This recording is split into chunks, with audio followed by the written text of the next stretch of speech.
Je vous salue tous dans le précieux nom de notre Seigneur et Sauveur Jésus-Christ.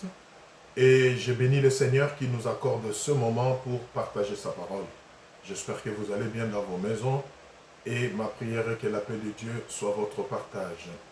Alors nous allons donc incliner nos têtes et recommander ce moment entre les mains du Seigneur. Dieu de grâce, nous te bénissons pour ton amour et ta fidélité et pour ce temps que tu nous accordes pour parler à nos cœurs. Seigneur, laisse que ta parole nous instruise, ta parole nous guérisse, ta parole nous libère. Que ta parole, Seigneur notre Dieu, nous sanctifie et nous purifie. Donne-nous l'intelligence de l'esprit afin de saisir ta pensée et que cela soit utile à la foi de tout un chacun. Je te le demande, Père de gloire, au nom puissant de Jésus-Christ. Amen. Voilà, nous voulons parler d'un thème intéressant aujourd'hui de la part du Seigneur que nous intitulons « La souveraineté de Dieu ». La souveraineté de Dieu. La souveraineté de Dieu, bien-aimé, c'est une notion très importante et vraiment incontournable à saisir, à comprendre pour être en mesure de vivre une vie chrétienne efficace et marcher de manière sereine avec Dieu. Et la souveraineté de Dieu, bien-aimé, par ignorance de cette notion ou par méconnaissance de cette notion, beaucoup d'enfants de Dieu se sont retrouvés dans la frustration, se sont retrouvés dans le mépris de soi. Ils se sont même retrouvés, pire encore, dans la rébellion contre Dieu parce qu'au fait, ils ne comprennent rien. Voilà pourquoi le Seigneur veut nous parler de cette notion importante pour que nous puissions saisir sa pensée. Car en effet, nous avons très bien fait de devenir enfants de Dieu. Nous avons très bien fait d'accepter Jésus-Christ comme notre Seigneur et notre Sauveur, mais nous ferons encore mieux, bien-aimés, si nous nous donnons la peine de comprendre comment Dieu agit, comment Dieu fait les choses. C'est très important. Parce que juste à cause de cette ignorance, les gens des fois croient que Dieu n'est pas avec eux, croient que Dieu n'est plus avec eux, croient même que Dieu les a abandonnés, tout simplement parce qu'ils ne maîtrisent pas les enjeux de la manière dont le Seigneur fonctionne. Voilà pourquoi nous estimons que vraiment ces partages, cet enseignement va nous aider à réformer notre manière de marcher avec Dieu. Alors, la souveraineté de Dieu, c'est quoi? En fait, la souveraineté de Dieu, c'est juste cette notion qui consiste à reconnaître que Dieu est Dieu parce qu'il est Dieu. Je sais que ça paraît superflu, je vais m'expliquer. Dieu est Dieu parce qu'il est Dieu. Il n'a pas de début, il n'a pas de fin, il était avant les temps, il est pendant les temps, il sera après le temps. Personne ne l'a créé, il s'est créé lui-même. Il ne dépend de personne et il ne vit pas pour quelqu'un, il vit pour personne. Cependant, nous sommes hommes parce que lui est Dieu et il a décidé un jour de nous créer. Vous voyez? C'est ça en fait la souveraineté de Dieu. Ça part de cette notion-là, c'est ça la base. C'est lui qui est la source de toutes choses. C'est lui qui a créé tout ce qui existe. Mais lui, qui l'a créé? Qui l'a fait exister? Personne. Donc, nous dépendons de lui et lui ne dépend pas de nous. Vous voyez? Nous pouvons cesser de l'aimer aujourd'hui. Nous pouvons cesser de le servir aujourd'hui. Il continuera à être Dieu. Mais nous, si nous décidons de cesser de l'aimer, et si lui décide de cesser de nous aimer aujourd'hui, notre vie perd tout son sens. Parce qu'au fait, notre vie trouve un sens en lui. Ça, c'est le point de départ pour comprendre la souveraineté de Dieu. Alors, par rapport à cette compréhension, nous permettons de dire au fait que la souveraineté de Dieu, c'est tout simplement dire que Dieu est libre, il ne dépend de personne.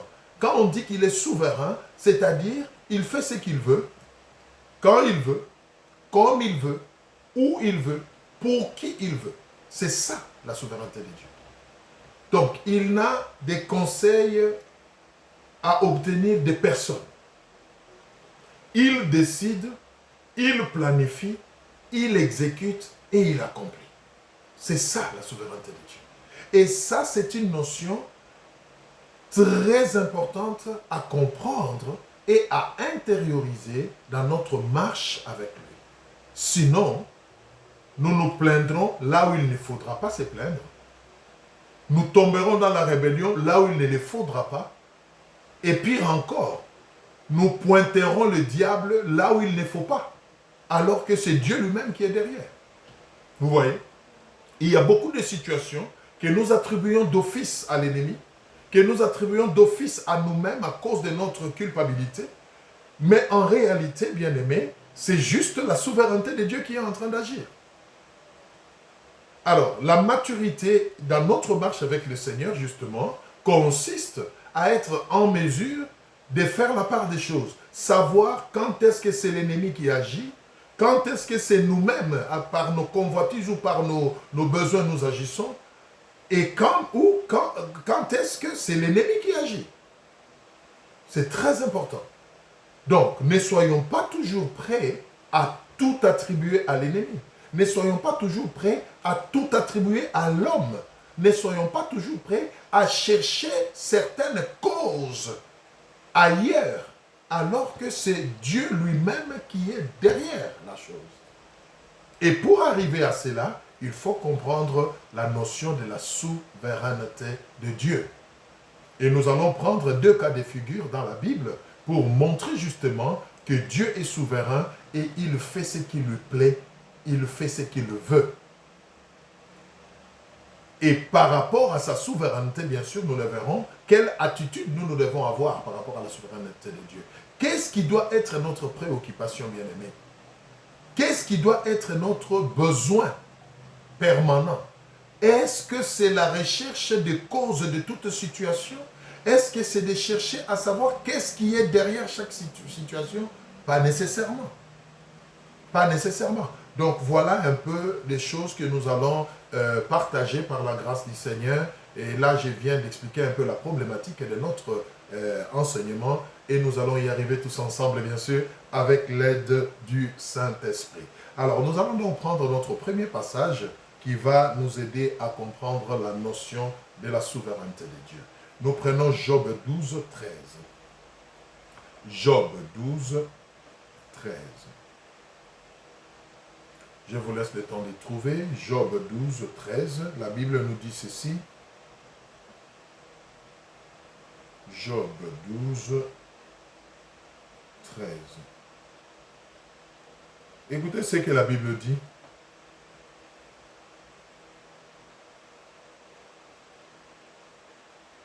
En Dieu réside la sagesse et la puissance, les conseils et l'intelligence lui appartiennent.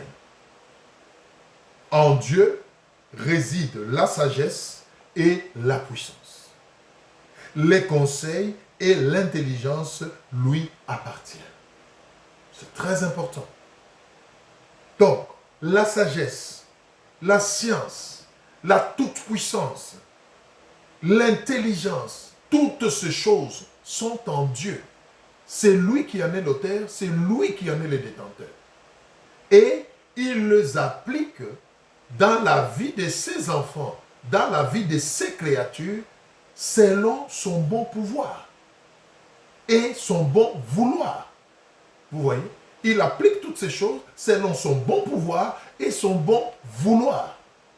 Il n'est pas nécessairement obligé de recueillir nos avis ou le point de vue de ses créatures. Il fait de ses créatures ce qu'il veut. Il décide sur ses créatures comme il veut.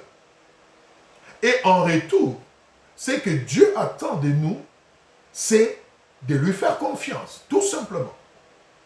C'est très important.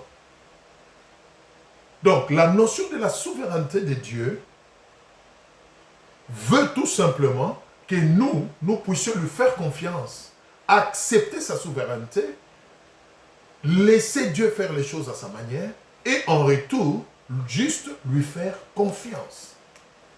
Parce que nous savons qu'il veut notre bonheur. Il dit, je prends plaisir à vous bénir. Mais pour nous bénir, il a ses méthodes, il a sa manière de faire les choses. Il prend plaisir à nous guérir, il prend plaisir à nous sauver, il prend plaisir à nous faire du bien. Mais comment procède-t-il? Ça, ce n'est pas une paire de manches qui nous revient. Ça, c'est sa souveraineté. Il fait les choses quand il veut, il fait les choses comme il veut, il fait les choses pour l'intérêt de qui il veut. Souvenez-vous qu'il a dit à Moïse une chose très capitale. Dieu dit à Moïse, je suis l'Éternel Dieu. Je fais grâce à qui je fais grâce. Ça, c'est la souveraineté de Dieu. Je ne fais pas nécessairement grâce à qui me le demande, mais je fais grâce à qui je décide de faire grâce. Alléluia. C'est très important. Prenons un autre cas pour voir la souveraineté de Dieu. Dieu bénit Rebecca, la femme d'Isaac. Vous connaissez l'histoire. Il bénit Rebecca, qui pendant un temps a été stérile, la Bible nous dit. Dieu finit par la bénir, elle conçoit. Et dans son sein, Dieu forme 2 enfants. Mais écoutez ce qu'il dit à cette femme. Il dit, j'ai aimé Jacob par rapport à Ésaü. Allons-nous dire que Dieu est impartial ou Dieu fait exception des gens? Non, il est souverain. Bien aimé, il y a des choses qui peuvent dépasser notre entendement.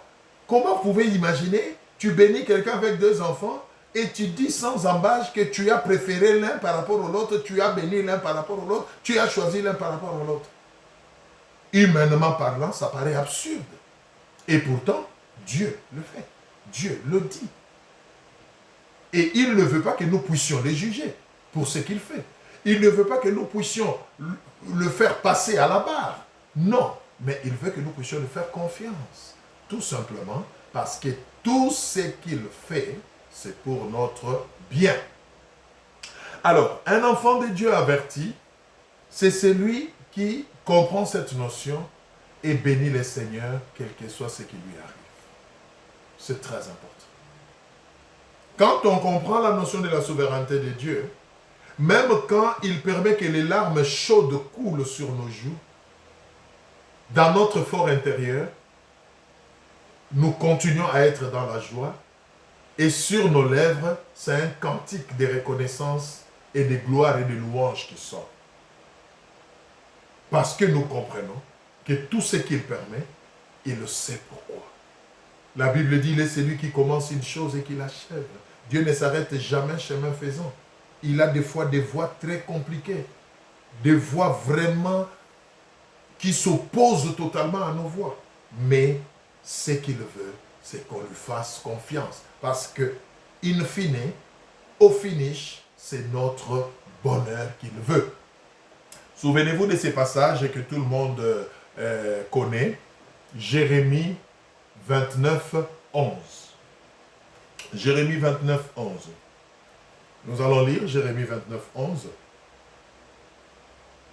pour avoir la pensée de Dieu. Jérémie 29, 11. Qu'est-ce que la Bible dit? Je vous laisse le temps de trouver ensemble avec moi, comme ça on va lire. Jérémie 29, 11. Écoutez ce que le Seigneur dit.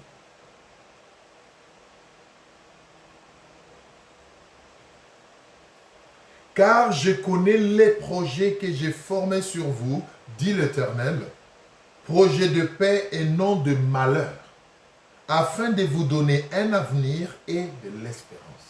Ça, c'est ce que Dieu dit par son serviteur Jérémie, son prophète, à Israël qui était en train de passer des moments très compliqués. Dieu lui dit, moi je connais les projets.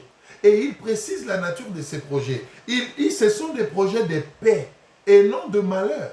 Et l'objectif que je poursuis avec ces projets, c'est quoi? C'est de vous assurer un avenir et vous donner de l'espérance. Ça, c'est un acquis. Mais il y a une peur des manches qui reste. La manière de procéder dans ces projets. Comment Dieu arrive à réaliser ces projets de paix et de bonheur qu'il a pour nous? Quelles sont les voies qu'il emprunte pour y arriver? Ça, ce n'est pas notre problème. Ça, c'est sa souveraineté. Bien-aimés, je veux vraiment que vous compreniez ces choses. Surtout vous qui êtes tombés dans la rébellion contre Dieu, parce que vous estimez qu'il ne vous aime pas suffisamment, parce que vous estimez qu'il ne vous écoute pas toujours. Et ce qui vous amène à dire cela ou à croire cela, c'est le fait que des choses auxquelles vous vous attendez n'arrivent pas de la manière dont vous voulez. Et vous vous posez trop de questions. J'ai entendu les enfants de Dieu dire, mais si vraiment Dieu était avec moi, pourquoi cette situation ne change pas? Pourquoi ça perdure? Je te réponds aujourd'hui de sa part. Cette situation ne change pas. Cette situation perdure parce que Dieu se la réserve pour une gloire à venir. Voilà la réponse. Alléluia. Donc, je vais vous dire quelque chose qui est très profond et qui va peut-être choquer les uns, mais c'est la vérité. S'il y a une chose que Dieu aime, c'est la gloire. S'il y a une chose que Dieu poursuit, c'est la gloire. Et bien aimé, ça va vous choquer, peut-être, mais c'est la vérité. Dieu est capable d'orchestrer des circonstances. Je dis bien Dieu, pas le diable, pas l'ennemi, pas vous-même. Dieu est capable d'orchestrer des circonstances, des situations pendant un temps juste pour que au temps qu'il a marqué, sa gloire éclate et que son nom soit glorifié. Alléluia. Et ça, c'est une notion importante. Alors, quelqu'un qui ne connaît pas ou qui ne comprend pas la notion de la souveraineté de Dieu se posera des questions. Et c'est pourquoi vous voyez des enfants de Dieu se plaindre, devenir grincheux. Pourquoi ça traîne? Pourquoi les mariages ne viennent pas? Pourquoi telle chose n'arrive pas? Pourquoi je n'arrive toujours pas à avoir des enfants? Et pourtant je prie, et pourtant je sers Dieu, et pourtant je donne mes offrandes, et pourtant, bien-aimés, Dieu ne nous bénit pas nécessairement parce que nous les servons. Dieu ne se manifeste pas dans notre vie nécessairement parce que nous faisons quelque chose ou nous posons un acte. Non. Il le fait par amour et dans sa souveraineté. Il faut comprendre cette notion. Et sachons une chose. Si les choses traînent, voilà la question sage qu'il faut se poser. L'ennemi nous a plongés dans une confusion. Il a fait de nous des grincheux. Il a fait de nous des gens qui murmurent dans le Seigneur. Il a fait de nous des gens qui s'inquiètent dans le Seigneur. Et pourtant, ce n'est pas ce que le Seigneur, dans sa parole, nous recommande. Souvenez-vous de Philippiens 4, 6, 8. Qu'est-ce que Dieu dit? Philippiens 4, 6. Ne vous inquiétez de rien. Mais aujourd'hui, même les serviteurs de Dieu, je ne comprends pas mon ministère, mais les choses ne marchent pas, mais ça... Non, bien-aimé, s'il y a une chose, écoutez-moi très bien, ça c'est un grand secret que le Seigneur nous révèle tous aujourd'hui. S'il y a une chose qui doit nous préoccuper, c'est notre communion avec Dieu. S'il y a une chose qui doit être un souci, passez-moi les termes, un souci, un besoin, une préoccupation pour nous, c'est la qualité de notre relation avec Dieu. Le reste, laissons Dieu faire les choses à sa manière. Faisons-lui confiance. Laissons sa souveraineté s'exercer. Pourquoi je dis ça? Parce que, au fait, la seule chose qui peut arrêter la main de Dieu ou l'empêcher de se manifester, c'est la qualité de vie que nous menons dans notre marche avec lui. Et même si cela est vrai, sa souveraineté reste au-dessus de ça. Vous voyez? Donc, si vous devez vous préoccuper, préoccupez-vous de votre communion avec Dieu. Et à chaque fois que vous êtes en mesure de répondre par l'affirmative en ce qui concerne votre marche avec Dieu, c'est-à-dire, vous ne vous reprochez de rien, vous êtes convaincu que vous marchez dans la crainte de Dieu. Vous êtes convaincu que vous êtes dans la sanctification. Vous êtes convaincu que vous êtes à votre poste. Vous faites ce que Dieu attend de vous. Alors, ne vous inquiétez de rien. C'est que ce qui traîne là, c'est que cette situation-là qui ne se manifeste pas, Dieu se la réserve pour une gloire à venir. C'est la bonne nouvelle que je vais vous annoncer. Ne laissez pas les diables vous décourager dans ce que vous faites pour le Seigneur. Ne laissez pas les diables vous décourager dans votre marche, vous faisant croire que Dieu ne vous aime pas, Dieu ne vous écoute pas. Non, Dieu vous aime et rien ne peut changer cet amour parce qu'il vous a aimé avant même que vous ne soyez nés. Alléluia. Et il a fait une promesse ferme. Je ne vous laisserai jamais seul, je ne vous abandonnerai jamais. Ça, ce sont des acquis que nous avons. Alors, quand une situation perdure, quand quelque chose n'arrive pas, pose-toi la question de savoir si tu es en ordre avec Dieu. Et si tu peux répondre par l'affirmative, sois calme. Le Seigneur est au contrôle. Alors, nous allons terminer en prenant un cas pour illustrer tout ce que nous venons de dire dans la parole de Dieu, afin que nous puissions comprendre la notion de la souveraineté de Dieu. Bien-aimés, les cas, il y en a légion. J'ai même annoncé 2 ou 3 cas, mais nous allons d'abord prendre un premier et on verra, si le temps nous permet, nous en prendrons un deuxième. Prenons nos Bibles dans Jean 9, du premier verset au 3e. Jean 9, du premier verset au 3e. Jean 9, béni soit le Seigneur. Jean 9, du premier au 3e verset. Qu'est-ce que la Bible dit? Écoutez, j'aime bien ces récits. Jésus vit en passant un homme aveugle de naissance. Ses disciples lui firent cette question. Rabbi, qui a péché? Cet homme ou ce parent pour qu'il soit né aveugle? Vous voyez? Jésus répondit, ce n'est pas que lui ou ce parent ait péché, mais c'est afin que les œuvres de Dieu soient manifestées en lui. Alléluia. Un aveugle né. Les disciples étant humains, par compassion, ça dépasse l'entendement humain. Mais ils disent, qu'est-ce qui peut avoir fait que cet homme soit né aveugle, Seigneur? Un innocent qui est né aveugle comme ça. Certainement, soit il a péché, ou ses parents ont péché. En d'autres termes, il doit y avoir nécessairement une cause qui a fait qu'ils subissent cette situation. Écoutez-moi bien aimé. Ça, c'est les hommes. Les hommes veulent trouver la petite bête dans toute situation. Les hommes veulent trouver toujours un auteur ou une cause à toute situation. Et souvent, nous pointons les hommes, nous pointons l'ennemi et nous pointons nous-mêmes. C'est ça que les disciples ont fait. Ils ont pointé ses parents ou lui-même, ils disent, mais certainement, l'un de ces deux catégories doit avoir nécessairement fait quelque chose. Mais écoutez la réponse de Jésus. Jésus a dit non, il n'en est pas question. C'est juste la souveraineté de Dieu. C'est juste que Dieu a permis que ça se fasse comme ça. Pour qu'aujourd'hui, je le rencontre, j'ouvre ses yeux, qu'il voie et que Dieu soit glorifié. Vous comprenez ça? Donc, il y a des circonstances, il y a des situations qui vous font mal, c'est vrai, qui vous perturbent, c'est vrai, qui vous dépassent, c'est vrai, mais ce n'est pas nécessairement parce que vous avez péché. Ce n'est pas nécessairement parce qu'il y a une cause humaine ou démoniaque. Non. Il y a des situations que Dieu lui-même a orchestrées pour qu'au temps convenable, sa gloire se manifeste. Et quand Jésus a ouvert les yeux de cet homme, alléluia, mais tout le monde était émerveillé.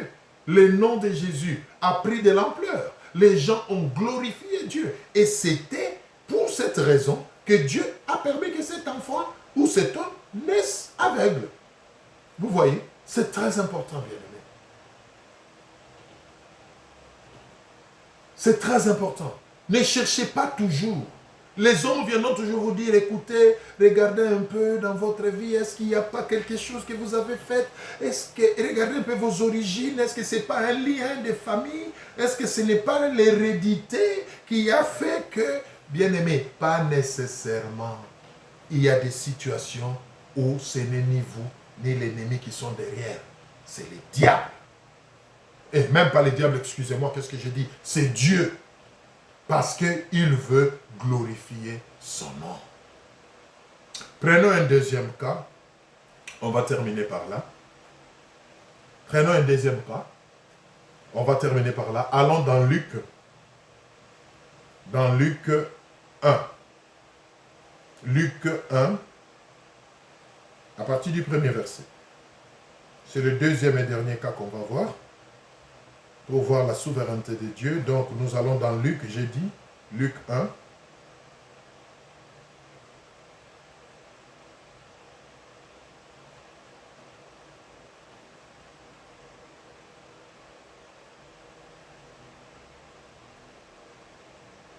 Luc 1, vous avez trouvé, nous lisons à partir du verset 5. Donc on va lire 1 de 5 à... De 5 à...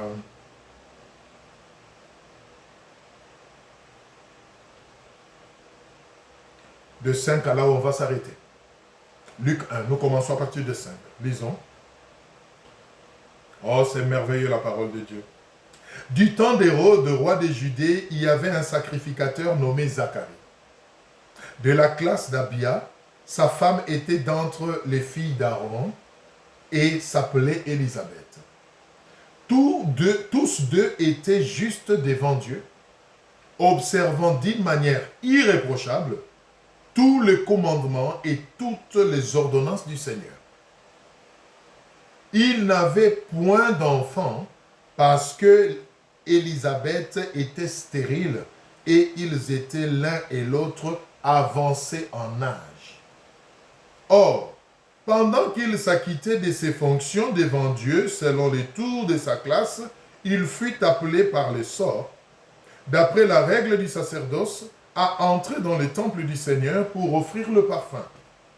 Toute la multitude du peuple était dehors en prière à l'heure du parfum. Alors un ange du Seigneur apparut à Zacharie et se tint debout à droite de l'autel de parfum.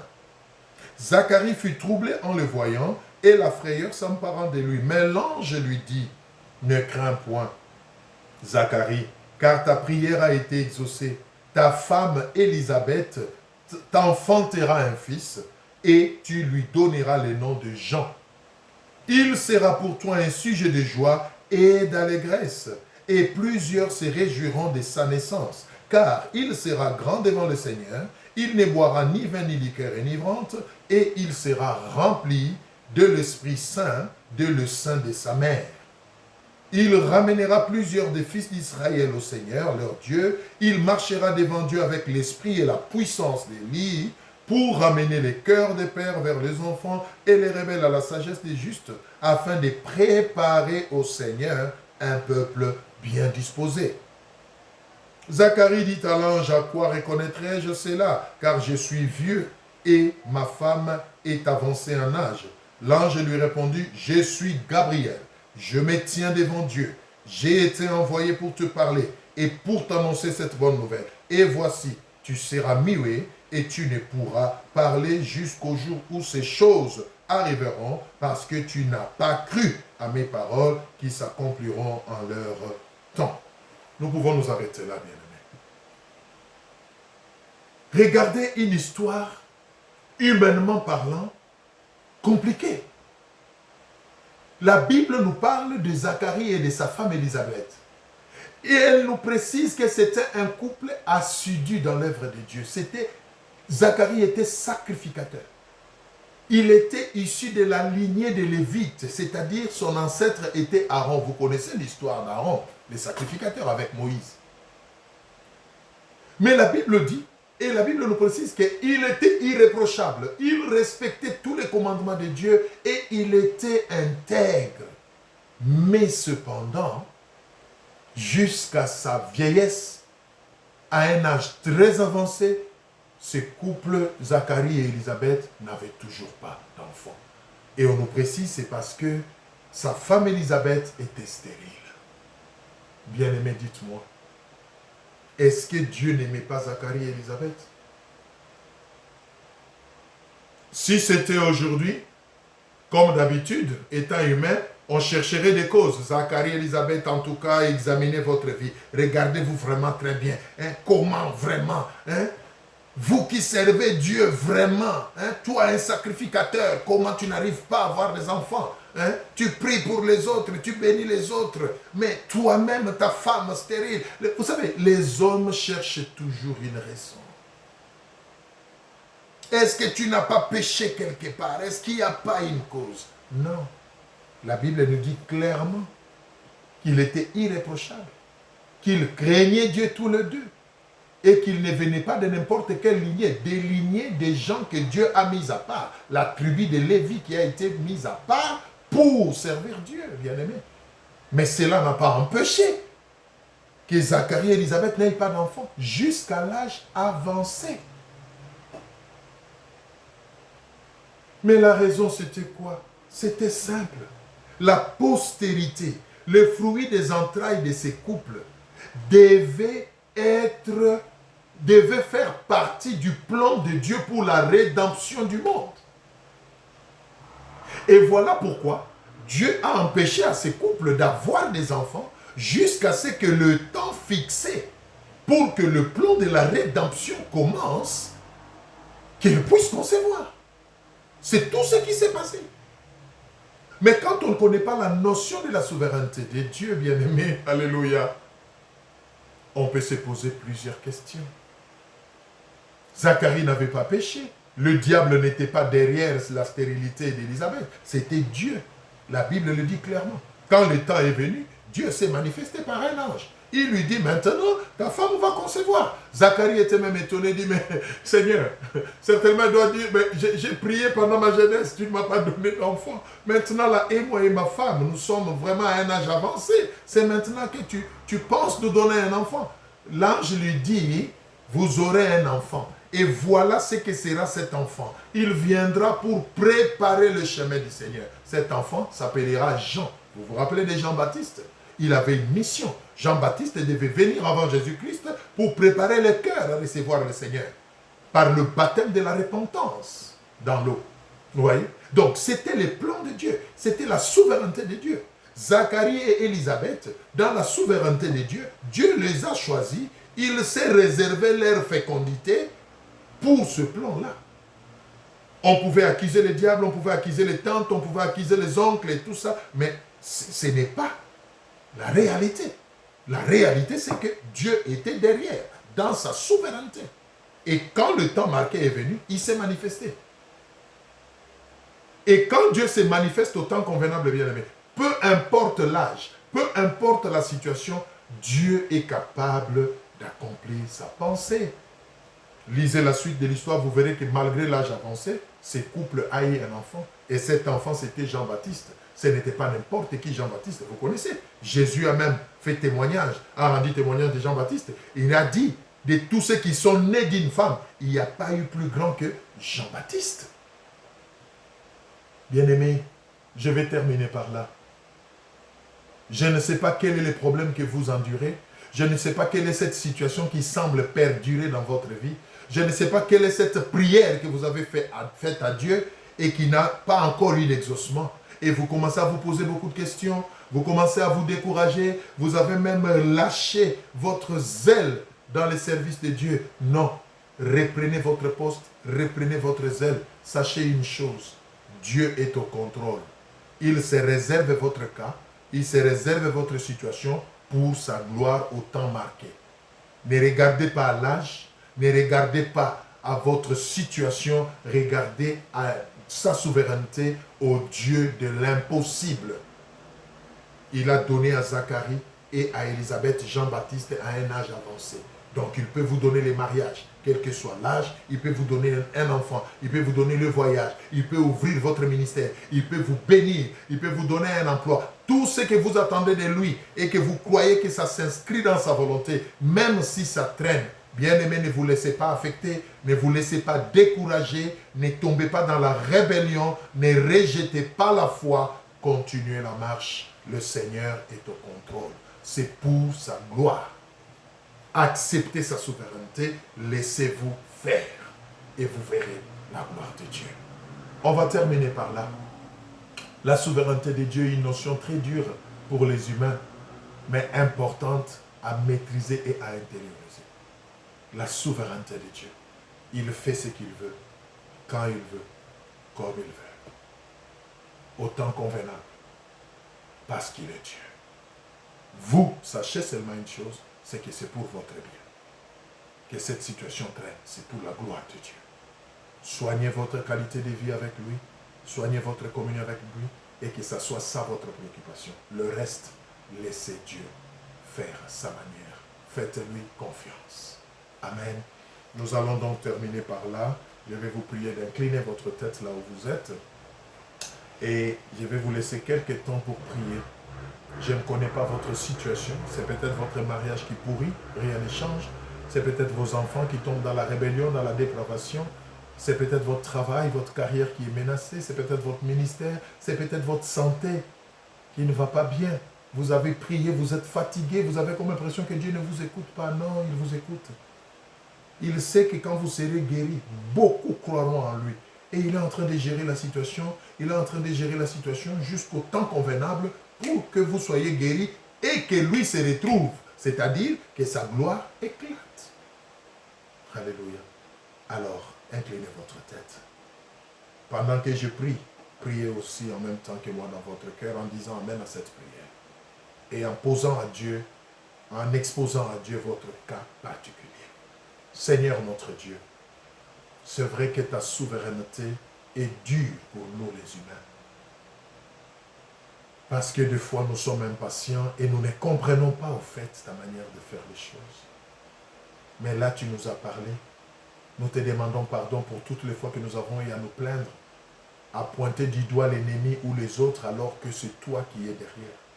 Seigneur, laisse que ta volonté soit faite dans la vie de mon frère, dans la vie de ma sœur. Et ta volonté, nous la connaissons. C'est notre bonheur, c'est notre paix. Alors donne-nous, Seigneur, de comprendre ta manière de faire les choses. Je te demande, Seigneur mon Dieu, de t'élever dans la vie de tout un chacun et de matérialiser ta gloire dans sa vie. Merci pour toutes choses. Et en attendant que tu accomplisses, Père éternel, ta volonté, donne la paix. La paix, Seigneur mon Dieu, qui surpasse toutes choses et qui va faire que nos pensées restent gardées en Jésus-Christ. Merci pour l'esprit d'encouragement et d'exhortation. Merci pour le Saint-Esprit qui fortifie mon frère, qui fortifie ma soeur. Oh Seigneur, même tous ceux-là qui étaient au point d'abandonner, tous ceux-là qui étaient déjà, Père éternel, pratiquement à la porte de l'apostasie pour abandonner la foi. Seigneur, soutiens-le. Seigneur, renouvelle leur force. Restaure-le, mon Père et mon Roi, dans la foi, afin qu'ils puissent continuer la marche, parce que ta souveraineté agit. Que toute la gloire te revienne. C'est avec foi et action de grâce que nous avons prié. Et c'est du fond du cœur, Seigneur, que nous te disons d'un commun accord. Merci, Seigneur Jésus-Christ. Amen. Que le Seigneur vous bénisse. Je vous souhaite de passer vraiment des bons moments en famille et que la paix de Dieu vous garde jusqu'à ce qu'on se retrouve une prochaine fois, si évidemment dans notre temps Jésus ne revenait pas et que la mort ne nous emporte pas. Au revoir.